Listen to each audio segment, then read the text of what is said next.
Welcome to SVG-TV News for Thursday, March 16th, 2017. I'm Lafern Fraser with the details. This country has killed the first of its quota of 4 whales for consumption this year. However, conservationist and coordinator of the SVG Preservation Fund, Louise Mitchell, believes that the quota given by the International Whaling Commission, or the IWC, should be reduced to only 1. Speaking with SVG-TV News via telephone interview, Mitchell admitted that she was saddened by the news of the killing of the adult humpback whale, which was caught in grenadine waters off the island of Bequia.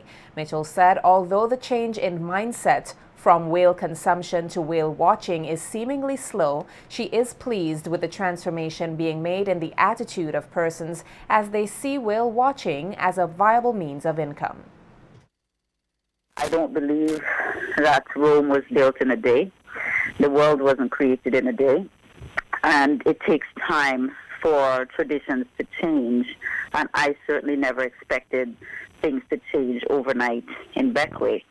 I think since the discussion on whale watching and conservation has started, change has actually been steadily happening, but it's not going to be a sudden overnight switch. For example, in 2013, when Orson Oliver was still whaling, 3 whales were caught in that year. And subsequent to that, we've had an average of less than 1 whale being caught a year. I think in 2014, none were caught. In 2015, 1 was caught. 2016, none. And then 2017, 1.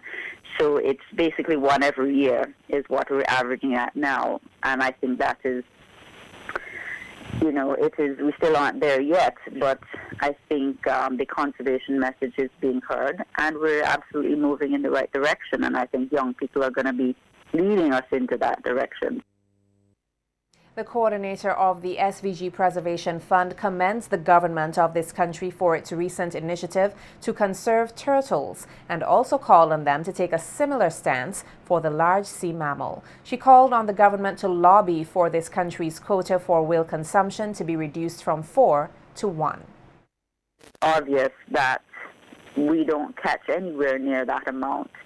So I'm hoping that the government, by its own initiative, will, when it goes to the next International Whaling Commission meeting, that it will ask of its own accord that the quota be reduced from 4 to 2 or to 1, because we certainly do not need a quota of 4. In fact, if we were to kill 4 whales a year, we wouldn't be able to consume or store the meat. So I'm hoping that the government will lead, because the government has been taking a more conservation approach recently, that they will be the ones to initiate reducing the quota at the next IWC meeting. Of course, I will be continuing to advocate for there to be no quota at all, because I do not think that it is necessary, and I still believe that it would be more beneficial to our economy to be conserving whales and having people pay money to go out and look at these beautiful creatures than to be killing them. With the country said to be importing over $600 million in food and exporting some $80 million, former opposition leader Anim Eustace said more can be done to improve the economy. Eustace, who was speaking on the NDP's New Times radio program, today expressed concern that the import bill was millions more than the export rate in a predominantly agricultural country. 2016. For the first part of the year, we imported 665 million goods into St. Vincent and the Grenadines. Wow. And we exported only 81 million. You hear me? That was the figure, I think, up to the 7th or 8th month. 665 million. And we exported only 81. We had a quota, and we met our quota. St. Vincent met its quota under the Agricultural Marketing Protocol. And there's where a lot of farmers in the roofs area and so on were very good at carrots. All that is gone. The Member of Parliament for East Kingstown said that with some 6,000 farmers in the country, SVG can revive its agricultural industry. He admitted that while the country will not earn the revenue it once did in the 1990s during the banana era, it could still help youngsters earn an income while acquiring the discipline of hard work. If the farmers are occupied and exporting the bananas, they can do more for their education. Exactly. Which prepares them more for the world of work. So I don't understand that foolishness. So here we are, bringing in $665 million in a period of time and exporting $81 million. In the 1990s, in 1 year, bananas alone was $111 million. At the time we imported less of other things. And that one crop brought in $111 million. I'm not saying it's going back to that. We can do far better than we are doing now. One must always be prepared. That's the advice coming from disaster risk reduction consultant at the United States Agency for International Development, or USAID, Cecil Shillingford. USAID, along with the National Emergency Management Organization NEMO and the Office for Foreign Disaster Assistance, are hosting a 3-day shelter and shelter management handoff workshop here. Using the example of recent natural disasters in Dominica and SVG, Shillingford says that one can never be sure when such events can occur. Hence, one must always be prepared. It's going to be a wet, dry season, and we've been seeing that all through. Sometime in November, it was within the hurricane season last year, you yourself had a trough system that really, did a lot of damage in a particular area or in certain areas in St. Vincent. So we always have to be prepared. We always have to be training people. People move out of the system, so we have to be training. We have to provide you with refresher courses. We have to train, we have to retrain, and sometimes maybe even overtrain, because we really have to have people in the system who are able to assist the national office, assist the government of St. Vincent and the Grenadines, to ensure that the people of St. Vincent and the Grenadines are always safe from these events. Shillingford expressed confidence that the workshop would go a long way in boosting the capacity of the participants. These few words, let me just say that I hope you will put your all into what we're going to do today. It's going to be very casual. You've gone through the material already in previous times. It's just refreshing it.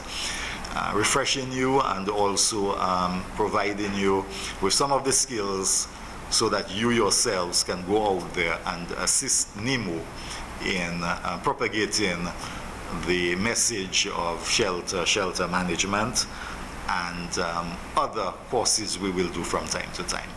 So again, on behalf of the United States Agency for International Development and the USAID OFDA, we are happy to be here. We thank the National Office for inviting us, and we're looking forward to further collaboration with NEMO as time moves on. Thank you very much. A 56-year-old woman of Union Island was killed in a freak accident earlier today. According to reports reaching SVG-TV News, Shirley Isaacs died after her vehicle rolled back on her, pinning her to the ground. The middle-aged woman was reportedly transporting several children to the Clifton Primary School when she encountered difficulties with her automobile. Reports are that Isaacs pulled aside the vehicle and went behind it to inspect it when it suddenly rolled back. She was then rushed to the Union Island Health Center, where she succumbed to the injuries sustained. None of the children who were inside that vehicle at the time it rolled back on Isaacs sustained injuries. Meanwhile, authorities here are investigating the drowning of a 50-year-old Dutch woman on Saturday, March 11, 2017. Reports are that Anne-Marie Leongagis, a native of the Netherlands, was in the Tobago Keys when she encountered difficulties in the water. The body was then taken to Union Island, where she was pronounced dead by a doctor. Her body was airlifted to mainland St. Vincent, where a post-mortem was expected to be carried out.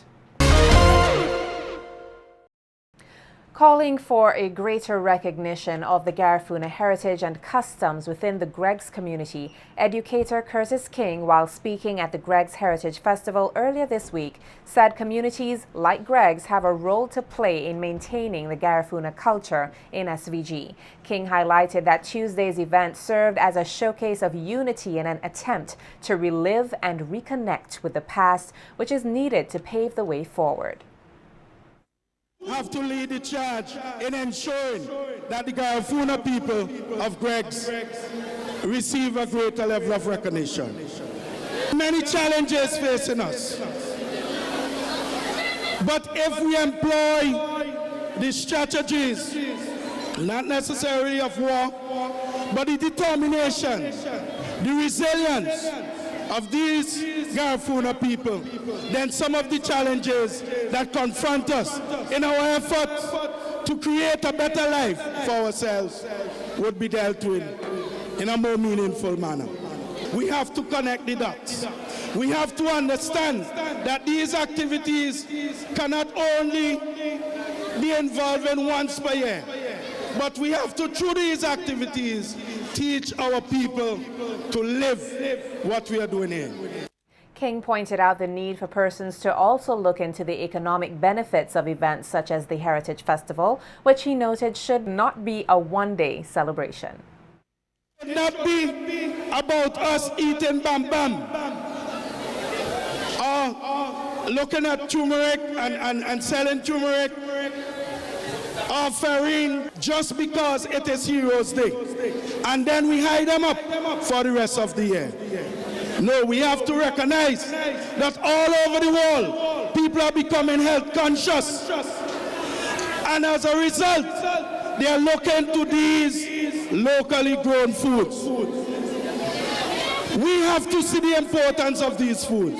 We have to start consuming them so that we can reduce our import bill, which is significantly high, especially where food is concerned, so that we could reduce some of the health problems we have from utilizing some of the imported stuff that we.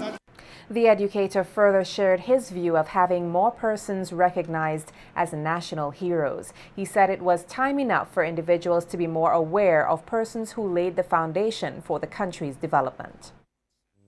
Look at that struggle for independence, and we can find other persons on whom we can bestow national heroes. We had a committee, and the committee have submitted 4 names. I think it is long overdue for us to identify and name other national heroes. And I would say, in my opinion, the time has come to name George McIntosh as a national hero. The time has come to name Ebenezer Theodore Joshua as the next national hero.